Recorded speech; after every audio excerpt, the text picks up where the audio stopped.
Em nome do Pai, do Filho e do Espírito Santo. Amém. Amém. Vinde, Espírito Santo, enchei os corações dos vossos fiéis, acendei neles o fogo do vosso amor. Enviai, Senhor, o vosso Espírito, será criado, e renovareis a face da terra. Oremos, ó Deus, instruíste os corações dos vossos fiéis com a luz do Espírito Santo.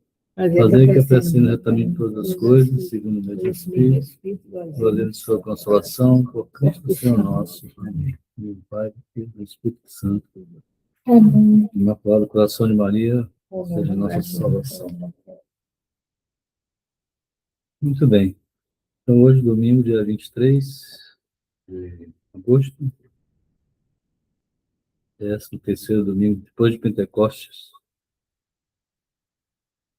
Nós estamos, então, no final da terceira parte do Catecismo de São Pio X.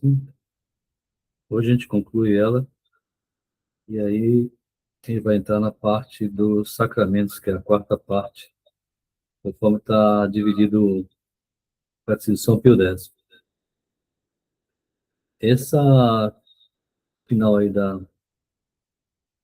terceira parte, capítulo 5, fala dos deveres particulares do próprio Estado e dos conselhos evangélicos. Essa parte ela é bem mais particular, né, como o próprio nome diz, dever particular, porque ela auxilia os 10 mandamentos, né? Ela é uma parte mais específica das nossas obrigações de acordo com o Estado. Esse Estado, ele quer dizer uma condição. Então, por exemplo, ele tem a condição de estado de casado, estado religioso, né? A condição de solteiro, a condição de operário, trabalhador, patrão. Então, isso daí são mais coisas particulares. Os deveres dos 10 mandamentos, a gente sabe que é para todo mundo. Todos nós temos o dever, né? Devemos cumprir o não roubar, o não matar, né? Todas essas condições que nós já estudamos. Mas essa parte que aqui se refere, ela é uma coisa que é bem particular de cada estado, de cada situação, né? Então, vamos lá. Pergunta 15:6, né? O primeiro parágrafo é dos deveres do próprio Estado. Na pergunta 15:6, diz assim: que vem a ser os deveres do próprio Estado? Por deveres do próprio Estado, entendem-se aquelas obrigações particulares que cada um tem por causa do seu estado, da sua condição e da sua situação em que se acha. Então, uma pessoa que está no estado de casada tem obrigações bem particulares, né, em relação ao seu estado, assim como o religioso também tem as suas obrigações, né? Então, claro que ela tem ligação direta com os mandamentos. Mas, por exemplo, quem é casado tem obrigações bem particulares. Por exemplo, a castidade, né? Ver a castidade no casamento, no matrimônio. Tá? É claro que o solteiro também tem que ter a castidade, obviamente, né? Mas a castidade dentro do casamento é dentro do seu estado de casado, que é diferente do estado de solteiro, óbvio, né? Assim como o religioso, consagrado, também tem seus deveres, né, específicos. Ele faz voto de pobreza, de castidade, né, de obediência. Todos nós temos essa, esses deveres. Mas quando o religioso consagrado que vive, né, ou em uma comunidade, ou mesmo esteja ligado a uma comunidade religiosa, eles fazem até o voto, que é algo bem mais, vamos dizer assim, mais rigoroso, né? O voto de pobreza, o voto de castidade, o voto de obediência. Muitas vezes fazem isso de forma bem explícita, né? Formal mesmo. Isso é próprio de cada ordem, de cada comunidade religiosa. Tá? Então, pergunta 507. Quem impôs aos diversos estados os seus deveres particulares? A resposta é: foi o mesmo Deus quem impôs aos diversos estados os deveres particulares, porque estes derivam dos seus divinos mandamentos. Então, é a explicação aí do catecismo, né, que esses deveres de estados, eles derivam dos mandamentos, tá? Então, o estado religioso, por exemplo, eles derivam propriamente do segundo mandamento, né? Que aí você tem o voto, né? A obrigação formal que eles fazem, né? Para servir a Deus, obedecer a Deus em tudo, né? Em sacrifício, em tudo. Assim como os demais estados também têm as suas derivações de cada mandamento, né? De alguns mandamentos. Na pergunta 508 diz: explicar-lhe com algum exemplo, como os deveres particulares derivam dos 10 mandamentos. Então, aqui vem a explicação. No quarto mandamento, sob o nome de pai e mãe, entende-se também todos os nossos superiores. Assim, deste mandamento, derivam todos os deveres de obediência, de amor e de respeito dos inferiores para com os seus superiores e todos os deveres de vigilância que têm os superiores sobre os seus inferiores. A gente percebe nisso aqui é um mandamento, um dever que a igreja, que Deus nos coloca, né, como uma forma da gente viver em harmonia e paz. Hoje em dia a gente vê que tudo isso está invertido, né? Se você pega, por exemplo, o professor e o aluno. Como que está hoje a escola? Quem trabalha em escola sabe isso, né? A exceção de pouquíssimas escolas, como, por exemplo, as escolas de militar, né, Marinês? As demais são todas, a grande maioria, há uma desobediência, os alunos mandando o professor, a ponto do aluno chegar até a agredir o professor. Tá? Isso tudo é uma inversão, né, das leis divinas. E, como eu falei, isso aqui é um dever particular, né, do inferior para com o superior, assim como o superior também tem o seu dever, né, de respeitar, né, de amar o inferior. Então, está faltando, tá uma desarmonia total, né? A gente percebe que uma condição de um governante que deveria servir o povo, o que acontece hoje em dia? É o povo que serve ao governante. Então, está uma confusão geral na sociedade de hoje. Antigamente não era assim. Na, na Idade Média, por exemplo, a gente tinha exatamente isso, a gente vivia essa situação, né? Ali, final do século XIII, por exemplo, foi assim o ápice, né, do cristianismo. E depois aí a revolução vem e começa a mudar tudo isso. A ponto de hoje em dia você ter, por exemplo, leigos querendo mandar em sacerdotes. A gente percebe isso claramente nas igrejas modernas. Hoje em dia, quem manda nas igrejas são os leigos. Os sacerdotes, que deviam ser os líderes, seus superiores ali, eles quase não apertam em nada. E isso acontece, obviamente, nas igrejas modernas, né? Por quê? Porque o Concílio Vaticano II deixou porta aberta para isso. O leigo é o mandato do leigo. O leigo agora faz tudo. O leigo chega até a fazer distribuição da Eucaristia, que é também uma desobediência a igreja. O leigo não pode tocar na hóstia consagrada, só o sacerdote tem esta, esta autoridade, esta condição, né, de tocar. É um pecado quem toca na hóstia consagrada. Tanto é que a gente recebe na língua, né? Mas o que acontece hoje em dia, infelizmente, é desrespeito total a tudo que Deus nos deixou como ordem, como ensinamento, como meio de viver, né, num sistema harmônico. Então, vamos lá. De que mandamentos derivam os deveres dos operários, dos comerciantes, dos administradores de bens alheios e outros semelhantes?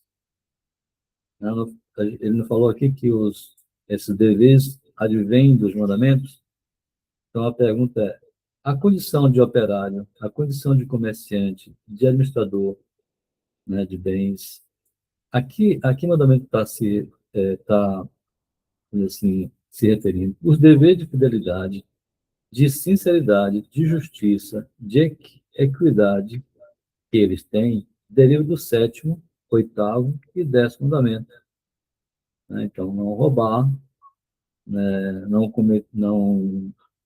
levantar falso testemunho, né? Não cobiçar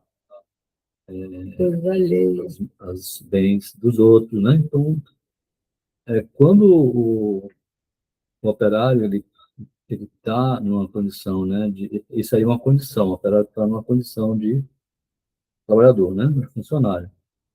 Ele precisa zelar, né, pela estrutura, pelo bem. Ele não pode, por exemplo, se ele viu uma coisa errada, ele é obrigado, deveria comunicar, né, para o seu superior aquilo que está errado. Se ele vê uma situação de risco, se ele vê uma situação de um bem que está se deteriorando, é uma obrigação dele, é um dever dele, né, ele falar com o seu superior para evitar um dano maior, né?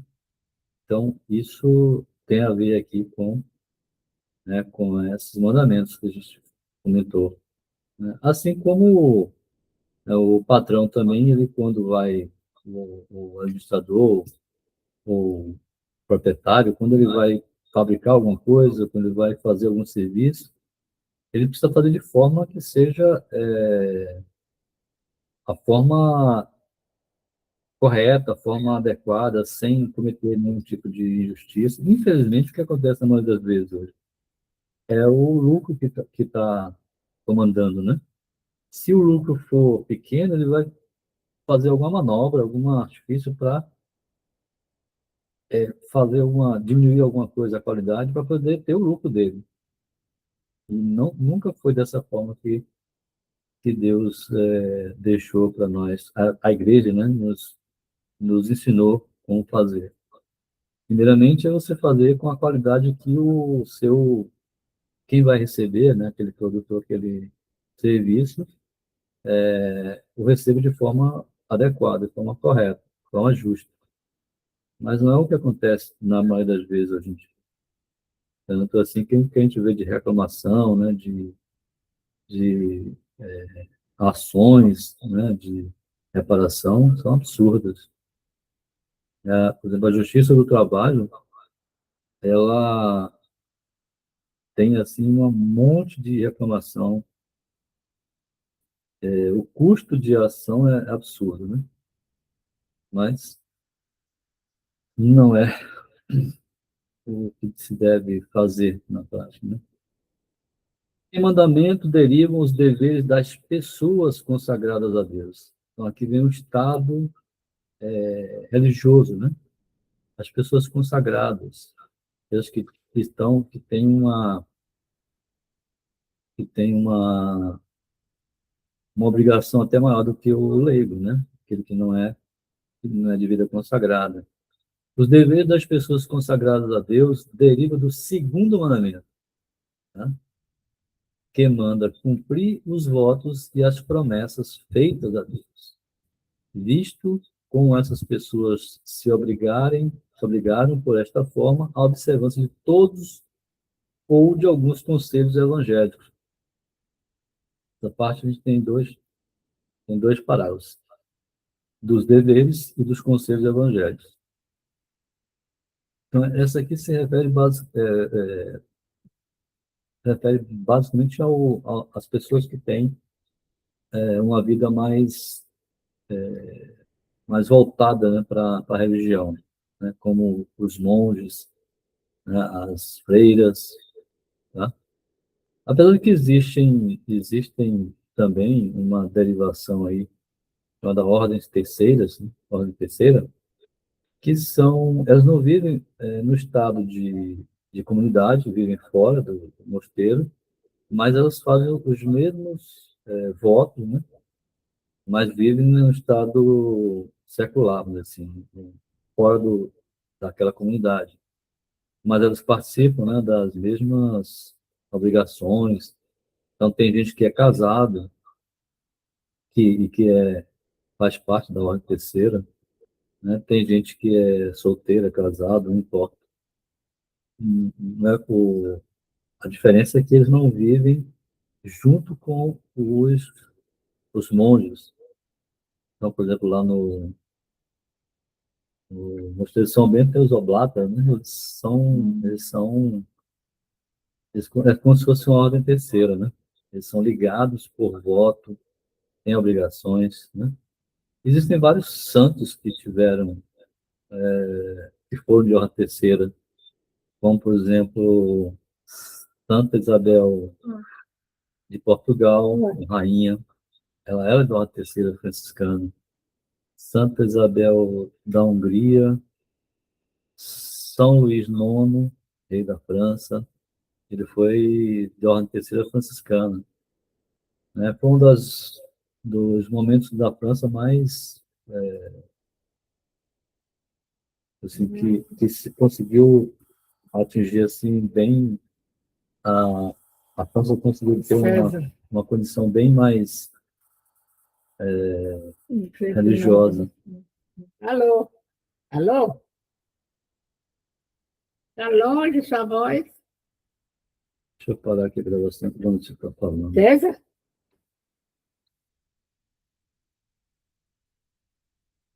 Eu não queria interromper a transmissão, mas é para só desligar a câmera. Só isso. Então, Tá aqui ligado? então não. Vamos lá. Então, continuando aí. Então, tem a ordem terceira, né, das pessoas que não são ligadas diretamente, não vivem na comunidade, né, do mosteiro ou, Aí. ou né, das monjas, né, das freiras.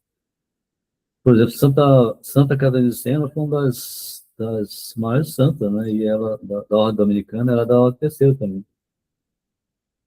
E ela fez um trabalho, ela é doutora da igreja, né?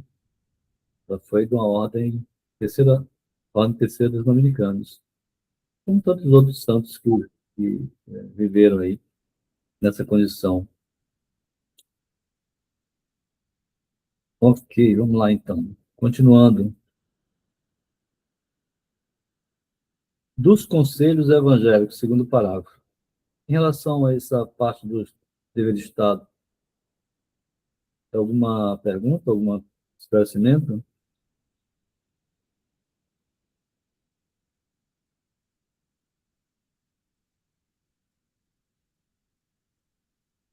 Parece que não. Pode prosseguir. Dos conselhos evangélicos. Então, aqui, saindo então dessa parte dos deveres, né? Entrando aqui na parte que fala dos conselhos evangélicos, e a gente vai concluir, então, esse trecho, essa parte do catecismo. O que são os conselhos evangélicos? Né? Conselhos evangélicos são alguns dos meios sugeridos por Jesus Cristo no Santo Evangelho para chegar à perfeição cristã. Conselho não é uma coisa que é obrigação. Tá? Conselho é conselho. Você faz se você quiser. Mas, o que diz aqui? Qual é o objetivo do conselho? Chegar à perfeição cristã. Ora, se Jesus Cristo nos deu conselhos, por que não segui-los? Óbvio, né? Deus sabe o que é bom para nós. Nós não sabemos o que é bom para nós. Não sabemos, mas Deus sabe. Então, Jesus, quando os evangelistas revelaram a mensagem do nosso Senhor, ele escreveu, né, nos evangelhos, aquilo que ele queria que nós soubéssemos. Né? Para quê? Para que a gente possa viver uma condição, né, de aumentar cada vez mais nossa fé, nossa esperança e caridade. É esse o objetivo. A perfeição cristã é buscar, especialmente, viver essas três virtudes teologais, né? Fé, esperança, caridade. A fé e a esperança, ela morre aqui na Terra quando a gente morre, em nós, mas a caridade não. A caridade, ela permanece, inclusive, e mais ainda, na eternidade. Porque lá a gente vai amar a Deus de forma permanente, né? Porque nós não vamos ter nenhuma outra coisa para nos desviar. Aqui na Terra, a gente tem muita coisa que nos desvia, porque a gente tem muita distração. Nós temos três inimigos para nos desviar desse meio: o mundo, com todos os seus atrativos, né? O demônio, que cada vez mais quer nos afastar da nosso objetivo, nosso destino final, que é a pátria celestial, e temos nós mesmos como sendo nosso inimigo, porque a carne, ela tem uma um conflito com o espírito. A carne quer mandar no espírito, o espírito, obviamente, precisa mandar na carne. Então, a santidade quer dizer exatamente isso. A santidade quer dizer que o espírito é quem manda, não é a carne. E é o que a gente precisa. A perfeição cristã é isso, é quando o espírito do cristão manda. Então, ele é capaz de fazer sacrifícios, capaz de resistir aos ataques dos inimigos, desses inimigos, a si próprio, o demônio, o mundo. Ele é capaz de resistir os prazeres, né, mundanos. Quais são, então, os conselhos evangélicos? Essa pergunta 512. Os conselhos evangélicos são pobreza voluntária, castidade perpétua e obediência inteira em tudo que não seja pecado. O que é voluntário? Primeira coisa. Os conselhos, repetindo, os conselhos evangélicos são pobreza voluntária, castidade perpétua e obediência inteira em tudo que não seja pecado. Daí a gente podia perguntar assim, mas espera aí, pobreza voluntária, então tem que viver pobre sem nada? Não é isso. Pobreza voluntária aqui, por exemplo, se uma pessoa tem muito dinheiro, é desapegar. E aí ela quer comprar um carro do último tipo, mais evoluído, mais tecnológico possível. Ora, ela pode viver com um carro mais simples. Ao invés de, então, comprar um carro tão tecnológico, tão caro, tão, né, tão cheio de artifício, de coisa, pode viver muito bem com um carro mais simples. Isso é pobreza voluntária, nessa condição, né, dessa pessoa. Agora, lembra o caso do jovem rico lá que chega para Jesus e pede assim: Mestre, o que eu devo fazer para alcançar a vida eterna? Ele diz: Você obedeça os mandamentos. Ele diz assim: Mas eu já faço isso desde criança. Aí Jesus olha para ele com muito amor e diz assim: você quer ser perfeito? Você quer viver perfeição cristã? É isso que ele quer dizer? Venda tudo, doe para os pobres e me siga. Né? Isso é perfeição, viver na providência divina. Muitos dos mosteiros vivem de providência divina. E estão lá sobrevivendo muito bem, por sinal, né? Deus não abandona, né? A castidade perpétua e a obediência inteira, né? Em tudo que não seja pecado. Então, a obediência, por exemplo, é uma virtude, né? Virtude, assim, que traz uma condição, né, de perfeição na alma, assim, absurda, né? Porque, imagina, Jesus Cristo, ele foi obediente em tudo, até a morte, como diz São Paulo. Obediente até a morte de cruz. E isso é para a gente um, um modelo, né? Lembro aqui que Santa Teresa d'Ávila, por exemplo, ela conta no seu livro, que é o Livro da Vida, que ela tinha uma situação que ela se aconselhou com o seu diretor espiritual e ele disse para fazer tal coisa, de tal maneira. Ela teve visão, ela tinha, às vezes Jesus Cristo aparecia para ela, e ela falou, né, com Jesus a respeito desse mesmo assunto. Olha que interessante, né? E Jesus falou assim, faça dessa forma. E ela diz, mas o meu diretor espiritual fazer para fazer desse jeito. O que Jesus falou para ela? Faça conforme o seu diretor espiritual te orientou. Eu achei bem interessante essa. Então, o próprio Jesus Cristo fala, né, para que ela obedeça o seu diretor espiritual. Então, isso é uma obediência, assim, realmente como se deve fazer. Hoje em dia, a gente tem uma situação bem absurda. Filhos obedecem pais, né? Alunos obedecem professor, tem de tudo, né? As pessoas desobedecendo as autoridades. Tá? Para que servem os conselhos evangélicos? Né? Qual é a finalidade? Para que servem? Os conselhos evangélicos servem para facilitar a observância dos mandamentos e para assegurar melhor a salvação eterna. Então, assim como no parágrafo anterior, né, também fala que a finalidade é que a gente nos ajude a observar os mandamentos, a cumprir os mandamentos, os conselhos também têm essa função, têm essa finalidade, né, esse objetivo, facilitar que nós observemos os mandamentos, cumpramos os mandamentos e que a gente consiga ter uma sese, né, uma melhora na nossa santidade e alcançar, obviamente, a salvação, que é o nosso fim principal. Nossa finalidade aqui na Terra é buscar alcançar a salvação eterna. E nada mais adianta. Então, às vezes as pessoas estão preocupadas em vencer na vida, né? Conseguir mais bens, mais dinheiro, mais isso, mais saúde, mais aquilo, mas não é essa a finalidade principal. Nossa finalidade principal é a salvação eterna.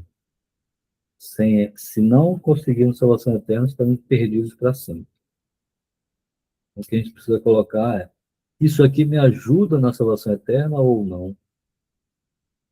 É isso que a gente precisa sempre estar se perguntando, né? Pergunta 514: por que os conselhos evangélicos facilitam a observância dos mandamentos? Então, aprofundando um pouco mais, né?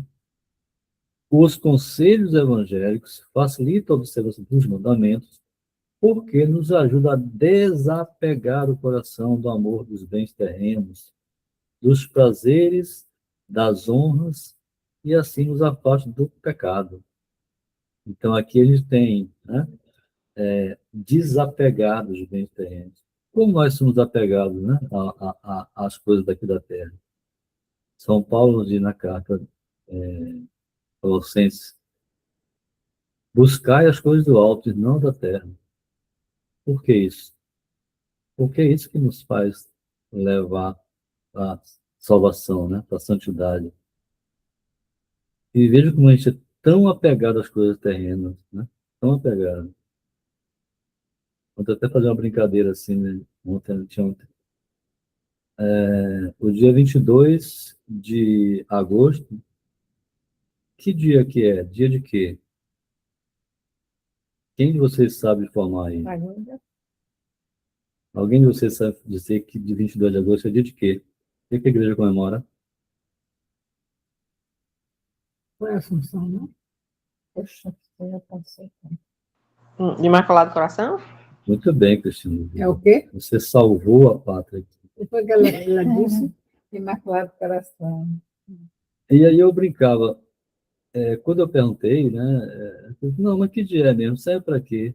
Né? O que é depois desse dia? Mas o Imaculado não foi a semana passada? Não, Não? Foi se você pensar que ontem foi semana passada. pronto. No sábado passado? Sábado, no Sábado domingo passado foi passado? Assunção, dia Assunção. 15. Ó, e aqui vai um conselho, não é conselho evangélico, mas é conselho meu. A gente é tão apegado às datas de nascimento de mãe, de pai, né? De irmão, de amigo, de até desconhecido, a gente sabe dizer, mas não sabe dizer o dia do Imaculado Coração de Maria, que é o meio que Deus nos deu para a gente salvar a nossa vida e salvar a vida dos outros. A gente não consegue dizer. Qual é a Pois é. senhora, então? 22. Vou perguntar aqui de De novo. agosto? Qual é o dia do nascimento de Nossa Senhora? Que a igreja comemora. Dia 8 de setembro. Por que você lembra que é dia 8 de setembro? Porque Sérgio Natividade nasceu dia 8 de setembro. Porque na época, por que botaram o nome na atividade? Por causa do nascimento de Nossa Senhora. Mas Exatamente. naquela época, se falava sobre isso, a gente não tem essa culpa por conta que nós não fomos ensinados. Ensinados. A igreja ensinava. Não precisa a igreja ensinar, Mas a gente precisa antigamente se entender falava. que Antigamente, tanto é que os pais colocavam o nome dos filhos sempre de santo, no dia da. Sabia a data dos santos, e botava o nome dos filhos. Depois se perdeu isso. Pronto, vou fazer outra pergunta. Que dia é o dia do Sagrado Coração de Jesus? Passou Ninguém pouco sabe. tempo, é. Ninguém sabe o que significa Eu isso, não gente. quero ver, né? Nós estamos tão apegados à vida terrena, às datas de pessoas que nascem aqui, e a gente esquece das coisas celestiais. O Sagrado Coração é o instrumento que Deus nos deu para a nossa salvação. Que dia é o dia do precioso sangue de Jesus? Que é o preço da redenção, nossa redenção. Ninguém sabe aqui se perguntar. Dia 1º de julho. Essas datas, para a gente, tem que estar na nossa cabeça. Mas isso quando se tinha aula de religião. Não se tem mais em lugar nenhum. Você lê livro para você saber. É uma coisa diferente. Mas quem é que está na aula para dar de Então, religião? Nem na hora de mas religião quem dava. foi que deu aula Para você de saber essas comemorar? coisas, nunca se ensinou Tá. ninguém ensinou. Quem foi que deu aula de comemorar o dia do nascimento da pessoa? Ninguém deu. No Mas o entanto, mundo deu. no entanto, a gente está pegado às coisas terrenas, dá valor às coisas terrenas e não dá valor às coisas do alto. É isso que a gente precisa mudar, nossa concepção religiosa. As datas da Nossa Senhora devem ser como. Nossa Senhora é nossa mãe. Eu tenho certeza que ela fica desapontada quando nós não lembramos dessas datas. Porque se alguém esqueceu o aniversário da mãe, imagine se você esquecesse o aniversário da sua mãe. O que aconteceria com ela? Ela fica totalmente desapontada com você, né? E você ia ficar chateado. Não tenho dúvida disso. No entanto, Fomos criados assim. Nossa Senhora tem datas para a gente comemorar não tem culpa, e a gente não comemora. Não procura comemorar. Então, é isso que eu falo. A gente precisa buscar mais as coisas celestiais. Honrar quem a gente deve honrar. Não é? As datas do Nosso Senhor a gente não consegue nem decorar mais. A não ser o Você Natal, também não sabia, não. Você a não depois ser o que foi Natal, pra- a não ser o Natal, Agora todas as sim, datas a você gente estuda. quase que não sabe. Natal, É isso que a 24, gente 25. precisa buscar as coisas do alto. Sim, também.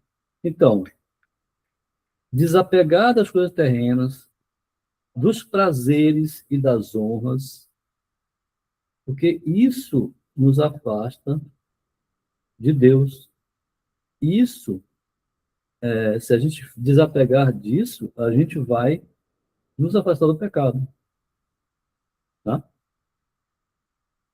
Então, a gente precisa ter essa consciência. Bom, e a gente então, E aí no mosteiro sempre tem uma missa num dia data dessa, né? Independente óbvio, do, eles são marianos, né? independente da data do dia que cai da semana, né? Não, César, Eu veja estou só, com 91 anos, nunca o colégio me ensinou nada dessas coisas. Mesmo a aula de religião, não ensinava. a tradição, ela não muda nada. A tradição é tradição. Isso é sempre assim, desde que a igreja foi fundada por Jesus. Desde sempre. Não muda nada. O que acontece com o modernismo é que ele está mudando, aí faz uma bagunça geral. Então, a Assunção não é mais no dia 15, ela bota para o dia 16, que é um domingo. No caso, ela jogou para o dia 16. Né? A Ascensão, que é o dia de quinta-feira, muda para o domingo. Então, assim, a gente deve procurar evitar, né? Evitar não estar na igreja moderna, porque essa igreja moderna está bagunçando tudo. Em todos os sentidos, estou falando. Na fé, inclusive, né? Nos sacramentos, na missa, em tudo. Né? Então, eu conheço até padre que diz que é até um pecado a gente ir para uma missa nova. É até pecado. Eu tenho uma ideia, como o padre é tão atencioso nesse aspecto. Né? O padre Jair fala muito sobre isso. Toda vez que ele pode. Não, ele fala bem claro, não assistir a missa nova. Você corre risco de perder a sua fé. Por quê? Né? Hoje em dia, comentou de novo isso hoje. Né? Hoje a igreja está se juntando com dois hereges, anglicanos e com os ortodoxos. Para quê? Para que essa mistura, né? Igreja sinodal. Para que essa mistura? Quando você pega uma água limpa e joga um ponto de sujeira na água, o que acontece com a água? Fica toda turva. A mistura vai ficar toda turva. Ou seja, quem perde é quem está limpo. Quem perde é quem está na fé correta. Porque vai ter um monte de coisa errada acontecendo. Já tem, né? Já tem. Mas, infelizmente. Então, então, a gente conclui aqui essa terceira parte do catecismo. E para entrar, então, na próxima parte, quarta parte, que vai falar dos sacramentos. Ok? Alguma pergunta, esclarecimento? Por mim, não. Tá tudo bem, tudo de controle. Quando você falou dessa parte aí que a gente tem que voltar para as coisas do alto, né? Esquecer um pouco as coisas da terra. O que é tão difícil para a gente trabalhar é sobre a humildade, porque nós crescemos desde criança. Quando a gente bate palminha, os pais fazem, ei! Quando a gente anda de bicicleta, continua a nota boa, os pais aplaudem. Então a gente cresce com essa vontade de ego, vontade de ser aplaudido, vontade de ter alguém, né, de sempre estar em primeiro lugar, sempre Sim, vencer as coisas. E isso sim, nos tira um pouco, né? E tira muito, sim, aliás, nos tira muito esse olhar para o alto. A gente olha mais para as coisas que nos faz bem, né? Para as coisas que, exato. né? Terrena. As coisas terrenas. É E isso. eu descobri isso e senti isso depois que eu comecei a fazer a ladainha da humildade, é que eu fui sentir que isso dói na gente, porque a gente desapegar das coisas, né? Pedir na oração que para que eu seja humilhado, para que eu não seja exaltado, isso dói na gente.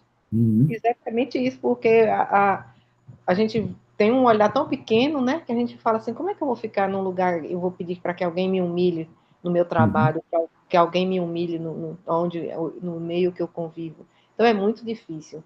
Isso é um É, exercício diário que a gente tem que estar fazendo. sem dúvida.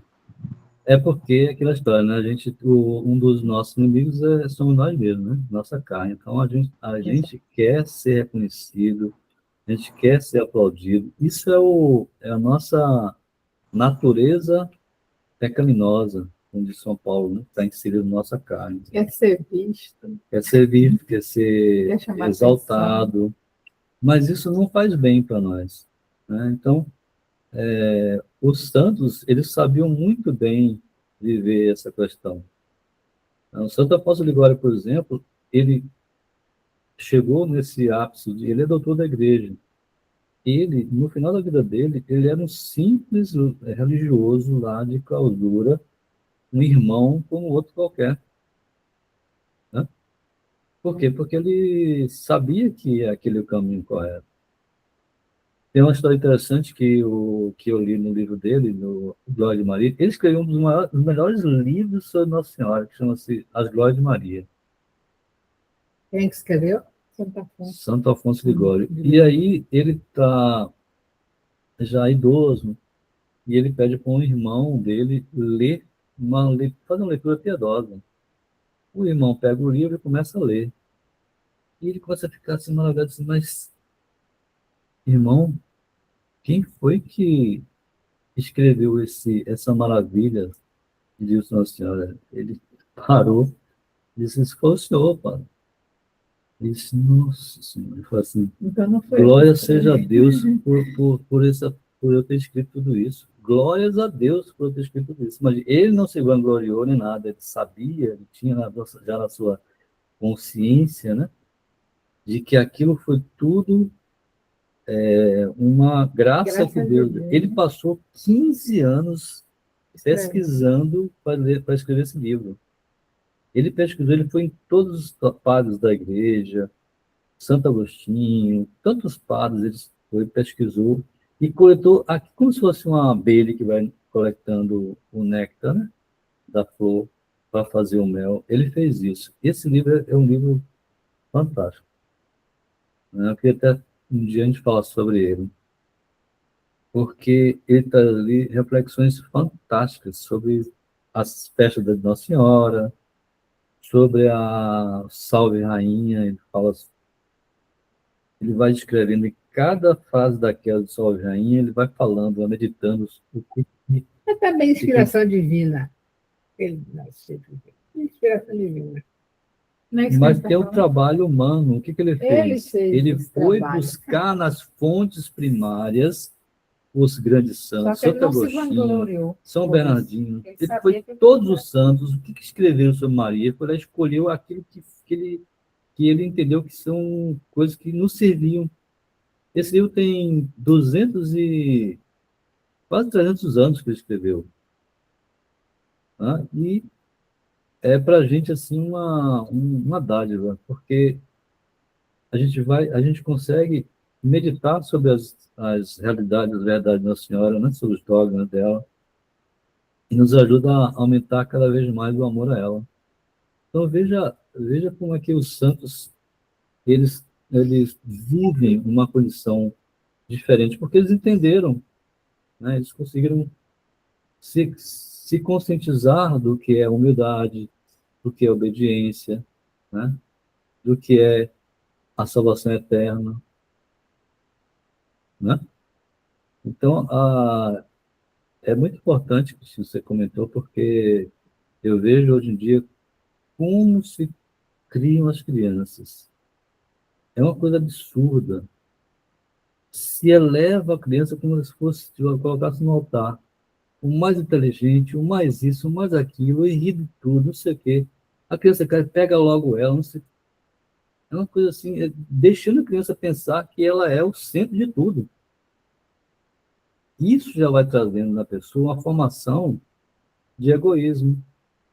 É por isso que a gente vê muitas crianças aí mandando os pais, chorando, gritando se não consegue aquilo que quer. É porque é uma formação completamente equivocada. Outro dia eu escutava aqui uma mãe, vizinha nossa aqui, o filho gritando com ela, bradando que ela queria, que ele queria, e ela diz assim, não, meu filho, vamos negociar. Negociar o quê? O que uma criança tem que negociar com a mãe? Né? O filho não sabe nada. Assim também como nós sabemos muito pouco em relação ao que Deus quer. Muito pouco.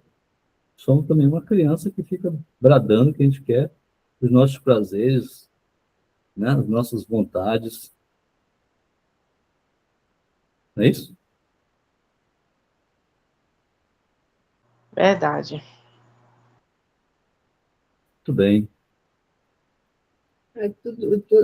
Essa melhoria de acordo com leituras que você faz muito, o povo não é preparado para isso. É muito raro. Se vê o exemplo de Santo Agostinho, errou a vida inteira para chegar onde ele chegou, errando, errando, errando. Ele sabe que foi instruído a ser louvar Nossa Senhora. Nada disso ele tinha. Ele passou à toa. Muito bem, então vamos encerrar, né? Nosso momento aqui. Fazer oração à Nossa Senhora para que ela nos abençoe e nos dê cada vez mais graça para crescer no amor a ela. Posso fazer um pedido? Com certeza. Faça, eu sei que você já faz coisa demais pra gente, mas se você puder fazer assim, desde o começo do ano, eu acho que tem o calendário, né? Os dias de Nossa Senhora, Então, pra gente me botar no grupo lá pra gente começar a ter que, sei lá, tentar exercitar a mente, né? Cada mês. Ah, esse mês tem tal dia, tal data, é dia festa disso, festa daquilo, porque realmente a gente não tem o costume de ver as datas, igual você falou.